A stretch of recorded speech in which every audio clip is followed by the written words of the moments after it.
La primera cosa que llama la atención, si comparamos esta temporada electoral con las elecciones anteriores, es que hubo la sensación, a diferencia de otras campañas, de que el resultado de la campaña ya estaba decidido con cierta anticipación. Segunda cosa que llamó también mucho la atención en esta campaña es el hecho de que uno tuvo la impresión de que a lo largo de la campaña hubo que la lucha se daba no tanto por el primer lugar, sino por el segundo lugar. La percepción general. Percepción general es que sí, desde luego fueron muchos de ataques, hubo muchos ataques personales, se buscó denigrar a la calidad moral de los distintos candidatos, pero ahí también hay dos cosas que llaman la atención.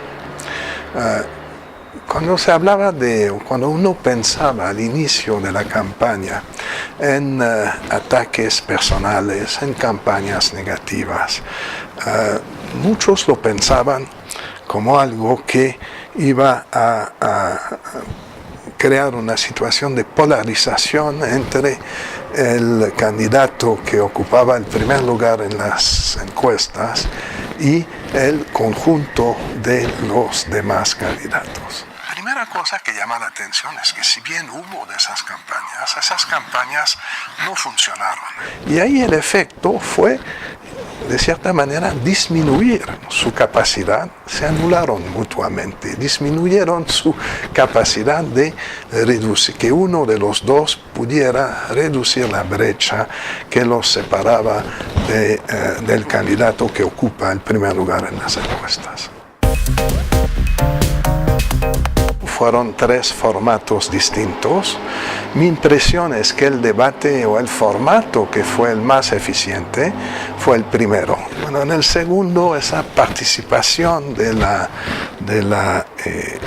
ciudadanía, digamos, ahí vimos que no existe realmente esa práctica o esa costumbre y no dio los efectos que uno hubiera podido esperar. Y en el tercer debate, digamos, no presentó, digamos, ese dinamismo y esa obligación a responder por parte de los candidatos que hemos visto en el primer debate. Quizás ahí la mayor decepción es que los debates, tomando en consideración las estrategias adoptadas por los candidatos, no sirvieron realmente para que hubiera una discusión de las propuestas políticas de los candidatos. Yo creo que es algo sumamente preocupante y es algo que pone en evidencia una realidad que cuya existencia ya sospechábamos. Es decir, que en ciertas zonas del país, las zonas donde hay más actividades de grupos delincuentes asociados en gran parte al narcotráfico, pero también a otras actividades como la ordeña de petróleo, etcétera, etcétera, de gasolina, digamos, lo que nos muestra es que en efecto hay un problema muy, muy serio en el país, digamos, yo diría la periferia del sistema político, y es una cuestión que nos obliga a reflexionar sobre las condiciones en las cuales se da el ejercicio democrático.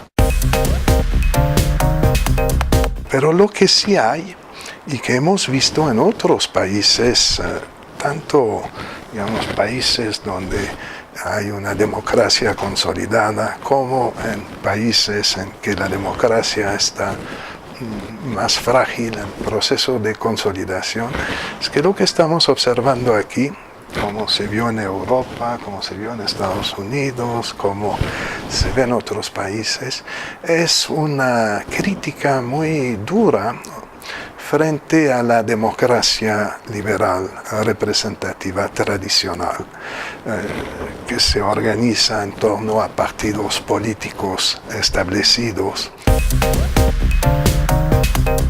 La primera cosa es que hay que aceptar los resultados, es decir, que cualquiera que sean los resultados, es decir, que gane un candidato con mayoría absoluta, que gane un candidato con o sin situación de gobierno dividido, es decir, con o sin apoyo mayoritario en el Congreso o en una de las dos cámaras del Congreso. Entonces yo creo que eso es la primera cosa y que es muy importante. Pero la segunda cosa también es que cualquiera que sea el resultado de la elección, hay que cuidar mucho nuestras frágiles instituciones democráticas.